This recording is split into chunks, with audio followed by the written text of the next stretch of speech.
चलिए अब दोबारा भी हाथ उठा के दिखाइए, तब तो हाथ नीचे कर लीजिए पहले, अभी सब लोग नीचे कर लें। अच्छा, जितने भी किसान भाई लोगों ने हाथ उठाया था, तो कितने किसान भाइयों ने अपने खेतों का टेस्ट करा रखा है, मिट्टी का टेस्ट? बस सारे हाथ कहां चले गए भाई? सारे हाथ गायब। ऐसा क्यों भाई? अरे जितना इंपॉर्टेंट शरीर है उतना ही मिट्टी है, क्योंकि मिट्टी से ही सब आएगा। देखिए, अगर हम अच्छी खेती करना चाहते हैं और एग्रीकल्चर को अच्छा बनाना चाहते हैं, तो सबसे पहली जरूरी जो चीज हमें है वो क्या है? वो हमारे खेतों की जरूरतों को पता होना पड़ेगा। हम लोग क्या है कि उन्होंने बोला इतना सारा खाद डाल दो ये फसल अच्छी हो जाएगी। अरे ऐसे कैसे हो सकता है भाई?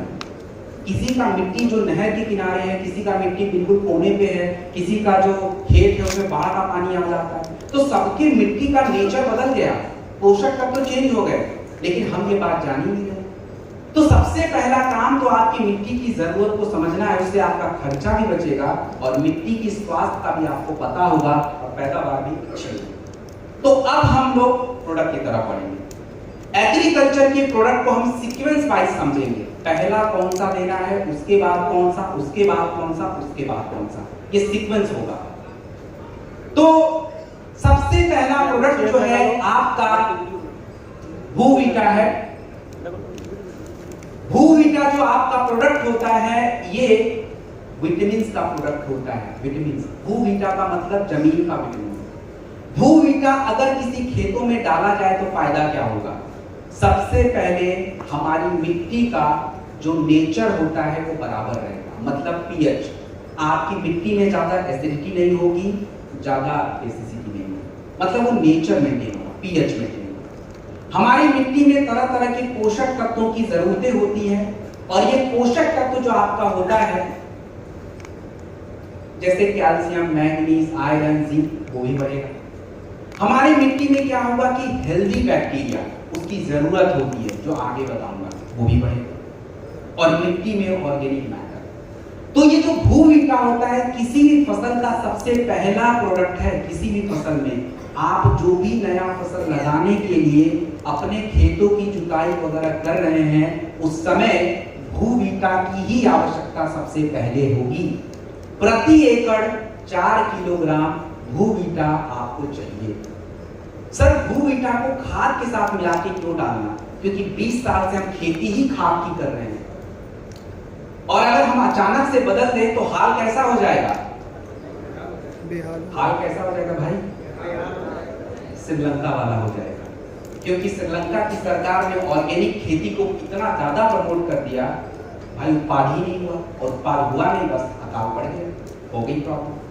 तो हमें तो ऐसा नहीं करना ना, निरंतर चेंज होंगे, थोड़ा थोड़ा कम करके चेंज करेंगे। तो ये भूविटा इस प्रकार से प्रयोग होगा।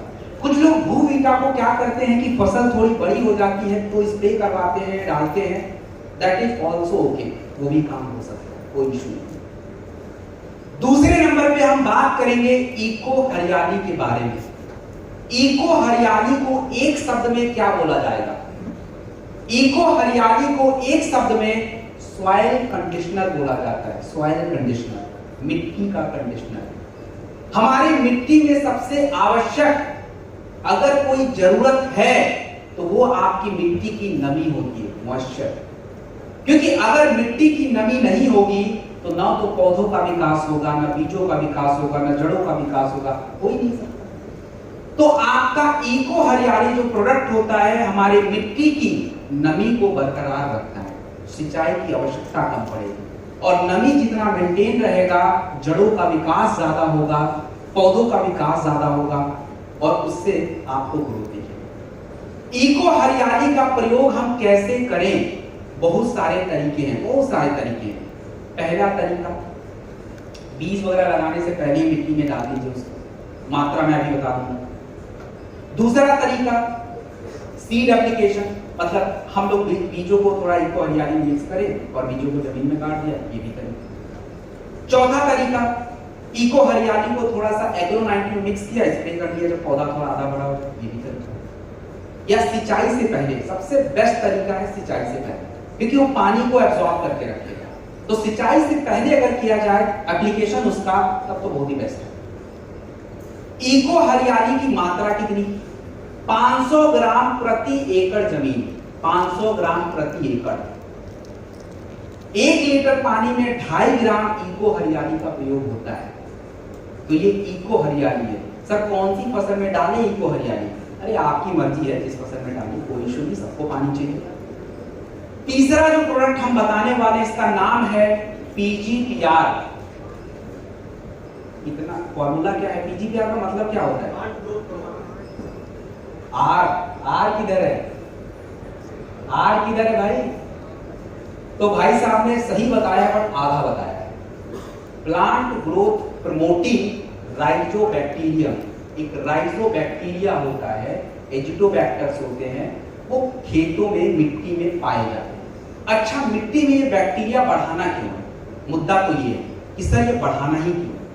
तो हम लोग घर से निकलते हैं या दुकान से 2-3 बोरा पूरा एकदम से खाद लेके जाते हैं, डाल के घर आ जाते हैं, उसके बाद हमें पता नहीं क्या चल रहा है। एक्चुअली देखिए, सबसे जरूरी ये होता है कि आपके खाद में जो नाइट्रोजन होता है उसको मिट्टी में जो जड़ें हैं उसमें फिक्स करना पड़ता है, उस जड़ों के पास पहुंचाना पड़ता है। और ये जड़ों के पास अगर नहीं पहुंचेगा, पूरा आपका पैसा पानी के साथ बह गया, क्योंकि वो काम नहीं हो रहा है। और ये बैक्टीरिया वही काम करते हैं, नाइट्रोजन को फिक्स करने का काम करते हैं।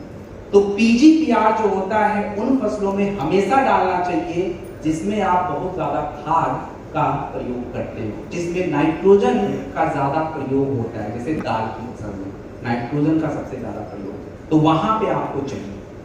PGPR की मात्रा 250 ml प्रति एकड़ लैंड, और अगर आप इसको सोल्यूशन बनाएं तो 200 लीटर पानी में 250 ml पूरा मिक्स किया जा सकता है। अगर इसको स्प्रे करना हो हमें मिट्टी में तो 1.25 ml पर लीटर वाटर इसकी फॉर्मूले में आता है। तो ये PGPR। और उसके बाद हमारा जो प्रोडक्ट है एग्रो 90। एग्रो 90 जो हमारा होता है, इसका काम क्या होता है? एग्रो 90 को आप लोग गांव की भाषा में क्या बोलते हो? हाँ जी, अरे कीटनाशक नहीं है, चिपको, तो यही बोलते हैं ना, स्टिकर, चिपको, ये पता नहीं क्या क्या नाम, ये तो मुझे यहीं आके पता चला भाई, मुझे नहीं पता था। ये स्टिकर और चिपको वगैरह तो देखो क्यों बोलते हैं। एग्रो 90 का काम क्या है? एग्रो 90 सिलिकॉन स्प्रेडर है।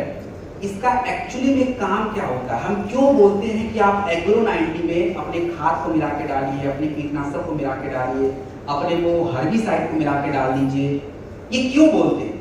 क्योंकि जब एग्रो 90 में हम मिक्स करके डालते हैं तो एक तो जो तत्व आप डाल रहे हो मिक्स होगा, और दूसरा सबसे ज्यादा फायदा पता है क्या होता है? जैसे ही हम फसलों में देते हैं तो फसलों में जो आप डाल रहे हैं कीटनाशक, हर्बिसाइड, वो फसल उसको सही से लेना शुरू कर देता है, उसकी लेने की क्षमता बढ़ जाती है, खाने की क्षमता बढ़ जाती है, ऐसी सीधा।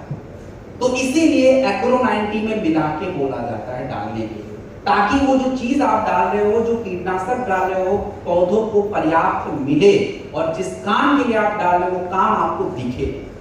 तो एग्रो 90 सिलिकॉन स्प्रेडर जो होता है 0.5 ml पर लीटर वाटर आप पौधों के ऊपर स्प्रे करने के लिए फॉर्मूला यूज करेंगे, और मिट्टी में स्प्रे करने के लिए 1.25 ml पर लीटर वाटर यूज करेंगे।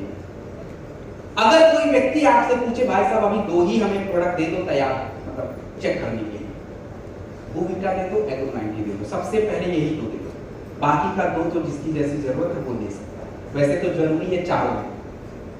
तो दीज आर द एग्रीकल्चर के प्रोडक्ट। अब इसके बाद जो है फाइटर, हमारी स्लाइड ऑलरेडी खत्म हो चुकी है, कुछ इंपॉर्टेंट पॉइंट है, बस 5 मिनट और लूंगा, दैट इज द नो। आप ऑफ कोर्स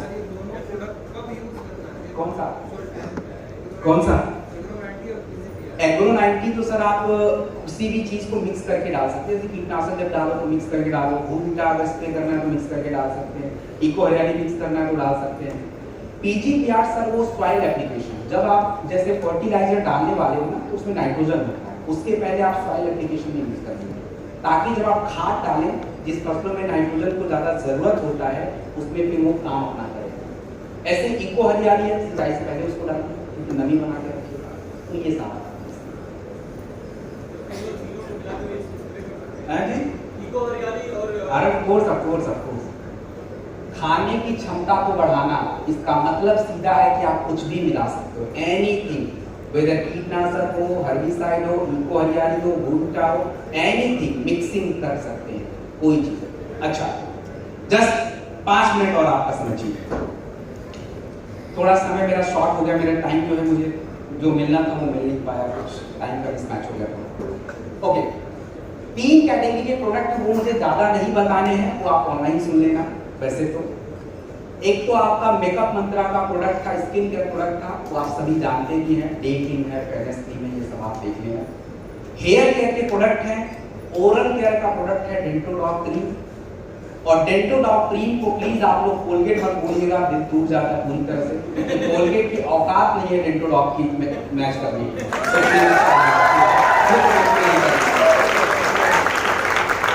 ठीक है, तो प्लीज ये ध्यान रखना है, बाकी सब ठीक है। तो ये डेंटोडॉक क्रीम होता है, इसीलिए क्रीम लिखा हुआ है, आपके मसूड़ों के लिए, आपके दांतों के लिए, आपके ओरल हेल्थ के लिए, माउथ हेल्थ के लिए, शरीर में कहीं खुजली है, दाने फोड़े, किसी कटना, हर जगह काम आता है। उसके बाद या देखो, स्किन केयर में जो प्रोडक्ट है, इसमें पिंपल वगैरह क्यों होता है, आपके शरीर में ऑयल का प्रोडक्शन ज्यादा होता है, तो थोड़ा खाने पे ध्यान रखेंगे, एलोवेरा सिरप पिएंगे खाली पेट, एक एंटीऑक्सीडेंट का प्रोडक्ट पिएंगे, वेरीडॉग जूस या शॉर्ट 30, ये 2 सबसे बेसिक प्रोडक्ट हैं। और बाकी लगाने के लिए स्ट्रॉबेरी का फेस वॉश आता है, पुरुषों का डे क्रीम है, महिलाओं का फेयरनेस क्रीम है, ये सब यूज करेंगे तो आपके पिंपल्स निकलने बिल्कुल कम हो जाएंगे। खाने का भी थोड़ा रोल होता है। ये हमारा होम केयर प्रोडक्ट्स है। इसमें मुझे एक बात केवल कहनी है, ओनली 1 सेंटेंस। आप सभी किसान फैमिली से हैं तो आपको बिल्कुल पता होगा, अगर अनाज आपकी घर की है तो रोटी भी आपके घर में ही रहती है, बाहर से तो अनाज खरीदते नहीं है। तो ladies and gentleman, this is a home care product from AWPL। So home care के प्रोडक्ट भी अपने ही होने चाहिए, और ये एक्सपेक्टेशन आपसे ही हो सकती है और किसी से नहीं हो सकती है। और यहाँ भी कुछ प्रोडक्टों का नाम हम बदल देते हैं, प्लीज मत बदलिए। पावर फ्लश टॉयलेट क्लीनर को हार्पिक मत बोला कि this is not right, please I my humble request. So इन बातों का प्लीज ध्यान रखेंगे। और फाइटर, यहाँ पे आपका सेशन जो है that is over now. Thank you very much ladies and gentleman for your patience and